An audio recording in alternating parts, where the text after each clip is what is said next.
ඔන්න මේ දවස්වල ගුවන් සේවයට ගොඩක් අය බදව ගන්නවා කියලා අපිට ආරංචියක් ආවා. ඉතින් ගොඩක් ගෑනු ළමයි පිරිමි ළමයි දෙගොල්ලම මගෙන් අහපු ප්‍රශ්න ගොඩාක් තිබ්බා. මොනවද දැන් යන්න ඕනේ? කොහොමද මේකට ලෑස්ති වෙන්නේ? ඉන්ටර්විව් එකට ගියාම මොනවද ඒගොල්ලෝ අහන්නේ? මුලින්ම මොකද්ද වෙන්නේ කියලා. ඉතින් මට වඩා හොඳයි. මෙන්න ගෙදර ආපු ගමන් මම අල්ලගත්තා මේ එක්ස්පර්ට් කෙනෙක්ව. ඔයා වෙනුවෙන් ඔන්න අපි ප්‍රශ්න ටිකක් අහන්න යන්නේ මම. අපි උත්තර ගමු යාගෙන්. අනේ අපිට කියන්නකෝ චුට්ටක් දැන් කැබින් ක්‍රූ ඇප්ලයි කරනවා නම් ඔයාට දැන් ඉන්ටර්විව් දැන්ටමත් කෝල් කරලා නම් තියෙන්නේ. ඔයාගේ සමුක පරීක්ෂණයට යනකොට එතනට ගිය ගමන් මොකද්ද වෙන්නේ? ඒගොල්ලෝ මුලින්ම මොනවද බලන්නේ? අපි ගෙනියන්න ඕනේ මොනවද? අඳින්න ඕනේ මොනවද? මට ඉක්මනට කියන්න මොකද්ද පළවෙනි දේ? පළවෙනි දේ තමයි ඔයාගේ BMI එක චෙක් කරනවා. බොඩි මාස් ඉන්ඩෙක්ස් එක තමන්ගේ උසට සරිලන බර. එතකොට බර වැඩි වුණත් ප්‍රශ්නයක්. නැත්නම් ගොඩක් කෙටි කෙනෙකුට බර ගොඩක් අඩු වුණත් ප්‍රශ්නයක්. හරි. එහෙනම් යන්න කලින් සමුක පරීක්ෂණයට යන්න කලින් හොඳම දේ තමයි ඔයාගේ උසයි බරයි බලලා BMI එක බලලා ගියා නම් හරි නැත්නම් රිජෙක්ට් වෙන්න තියෙන chance එක වැඩි නේද? ඔව්. හරි. එතකොට ડોකියුමන්ට්ස් ගත්තොත් මොනවද බලන්නේ මූලික සුදුසුකම්? අපි ගමුකෝ නැෂනල් එයාලයින් එකේ ගත්තොත් මොන වගේ? ඊට අමතරව අවම height requirement එකක් තියෙනවා. උස කීයක් තියෙනවද අඩු? يعني අපේ local airline එකේ 5.2ක්. 5.2ක් ගල් කෙනෙක් තියෙනවා. හරි. ඊට පස්සේ ડોකියුමන්ට්ස් ටික ඊට පස්සේද බලන්නේ?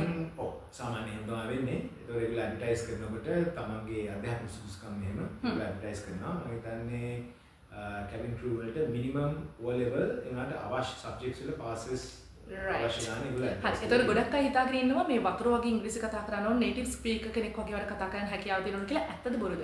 ඒක බොරු. මොකද ඇත්තටම native speaker කෙනෙක් නෙවෙයි නම් මම පිටරට එයාලයින්ස් වල උනත් යුරෝපියන් කට්ටිය එහෙම ඊස්ටර්න් යුරෝපියන් කට්ටිය බොහොම අමාරුවෙන් තමයි ඉංග්‍රීසි කතා කරන්නේ. ඒ හින්දා Tamanට කතා කරන්න පුළුවන් නම් වෙන අය කියන දේ තේරෙනවා නම් ඒක ප්‍රශ්නයක් නෑ.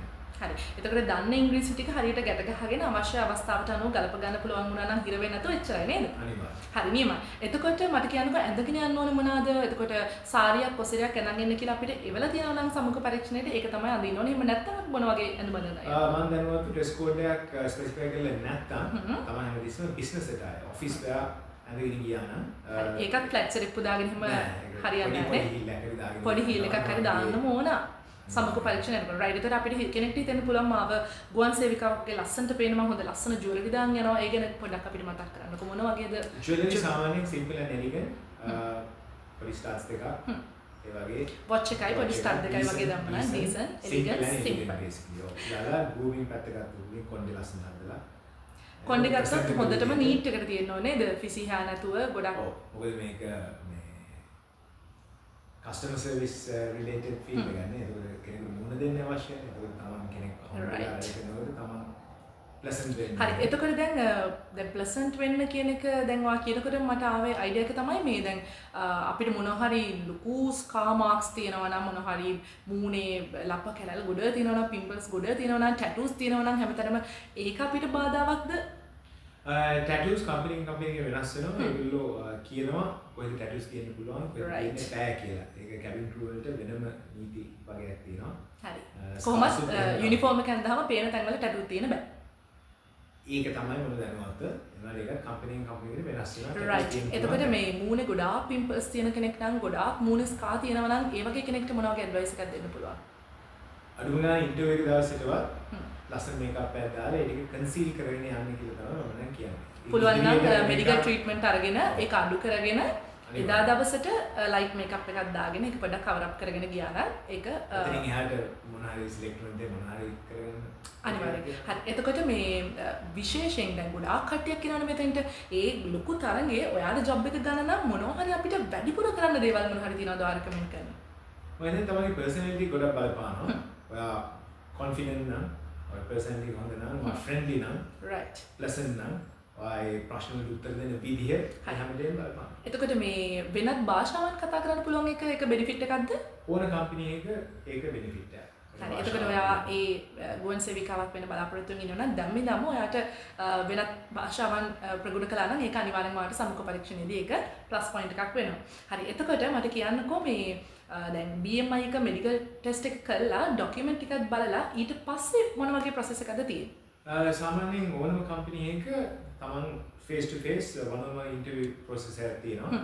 ඉතින් ඕනම කම්පැනි එක ඒගොල්ලෝ දැනගන්න කැමති ඔබගෙන යමක් කියන්න. ඊට අමතරව ඇයි ඔයා ගුවන් සේවිකාවක් වෙන්නේ? මගේ රෙකමෙන්ඩේෂන් එක තමයි ඔයා යන කම්පැනි එකේ හැටි කරුණාකරලා ඉන්ටර්නෙට් එකෙන් චෙක් කරගන්න යන රූට්ස් ලින්ක් එකක් තියනවාද කොයි කොහොමද යන්නේ ඒ කියන්නේ ගුවන් සමාගමේ ඉතිහාසය හොඳට බලලා යන්න. පොඩ්ඩක් බලන්න. එතකොට දැන් ඇහුවොත් එහෙම ඇයි ඔයා අපිත් එක්ක ජොයින් වෙන්න කැමති? කියලා ඒකවා කියනවා මෙහෙම ආසයි. එහෙනම් කියන්න අපි රටවල් කීයකට යනවාද කියලා ඇහුවොත් එහෙම I see. දැන් කියලා මේක ප්ලස් පොයින්ට් එක. ඒගොල්ලෝ දන්නවා ඔයා මේක ස්ටඩි කරලා තමයි ඇවිල්ලා ඉන්නේ. මෙයා අතරම like it's a very keen person who's willing to study වගේ impression එක සහ හැමතිස්සෙම මූණේ පොඩි හිනාවක් තියාගෙන එහෙම උත්තර දුන්නොත් තමයි ගොඩක්ම හොඳ ආගේ පර්සනැලිටි එකට සහ සමුක පරීක්ෂණයකට ගියාම හොඳට කොන්ද කෙලින් තියාගෙන වාඩි වෙන්න ඕනේ කොන්ද කුදු කරන්න බෑ අත් දෙක ලස්සන නීට් එකට තියාගන්න ඕනේ ඇඟිලිත් එක්ක මෙහෙම සෙල්ලම් කරන්න බෑ you can't play with your hair ඒ වගේ දේවල් ටිකකුත් තියෙනවා නේද වාගේ පර්සනැලිටි එකේ eye contact දෙන්න ඕනේ eye contact දෙන්න ඕනේ yes හරි එතකොට මීට අමතරව අපිට කියන්න දැන් ගොඩක් පිරිමි ළමයි මගෙන් අහපු දෙයක් තමයි අනේ අපේ පරම්පරාවේ කවුරුත් පයිලට් කෙනෙක් වෙලා නැහැ මම හරි පාසයි පයිලට් කෙනෙක් වෙන ඒ වගේ කෙනෙක්ට ගන්න පුළුවන් පළවෙනිම පියවර මොකක්ද අයිඩියා එකක් නැත්තම් කොහොමද පයිලට් කෙනෙක් වෙන්නේ කියලා ඒක කියන්නේ කලින් ටග්ගල දෙයක් කියන්න ඕනේ කැබින් ක්‍රූ බොයිස්ලා අපි ලස්සන දන්නවා please සුදු මේස් නම් දාන්න එපා brown shoes නම් කරුණාකරලා brown socks වගේ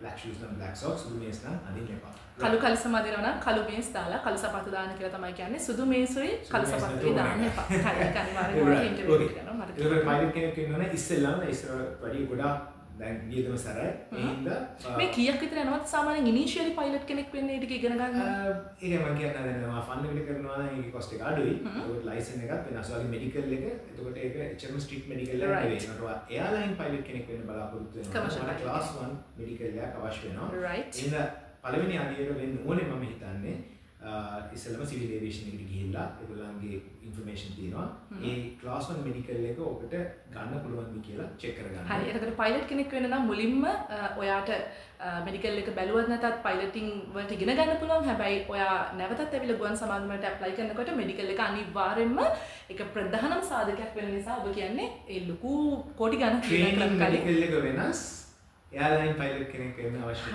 දෙයක් වෙනස්. හරි. එතකොට මෙඩිකල් එකත් බලලා ඒ එක්සෑම්ස් උත් කරලා ඒ ටික කළාට පස්සේ ඔයාලට පුළුවන් ඊගා පියවර මොකක්ද? ඔව් ඊට පස්සේ මේ අවස්ථාවේදී වියදම නම් සරයි. මම හිතන්නේ කෝටි 30 ලක්ෂයක් විතර යනවා. මේ අවස්ථාවේ ඒ අවශ්‍ය රේටින්ග්ස් ටික ගන්න ගුවන් නියමයක් හැටියට ගුවන් සමාගමකට ඇප්ලයි කරන්න හැකියාව ලැබෙනවා. හරි. ඉතින් දැනට ඔන්න ඔයාට අත්‍යවශ්‍යම කරන මූලිකම තොරතුරු ටික ගෙනාවා. මොන හරි වඩ දැනගන්න තියෙනවා නම් කමෙන්ට් එකක් දාන්න.